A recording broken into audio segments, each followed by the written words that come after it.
به خاطر انرژی شما بهترین دارو است.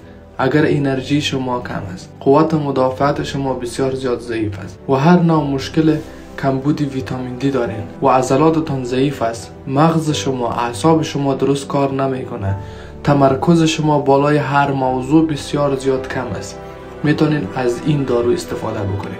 به مقدار 20 عدد انجیر را توته کنین، در داخل یک گیلاس پرتین، 10 دانه خرما را رویش علاوه بکنین، 1 قاشق کنجد و 1 قاشق هم سیاه‌دانه رویش علاوه بکنین و میتونن با روغن زیتون اینیا را نگهداری بکنین. به مدت 3 الی 4 روز سربسته با آفتاب نگهداری شو و بعد از آن در یخچال نگهداری بکنین. از این دارو صبح یا عصر به نهار خوب به معده خالی 1 قاشق الی 2 قاشق از همین دارو با شیر میل بکنین. بهترین دارو است. مغز شما را مانند راکت تیز میسازه. بهترین دارو است عزیزان. دارو را استفاده کنین. تمام محصولاتش طبیعی است. از طبیعت استفاده کنین تا سالم بمانین. وقتی از طبیعت استفاده میکنین و سالم میباشین، بناهن هیچ نوع دکتر لازم نیست که شما را معاینه کنه و دارو براتان بده.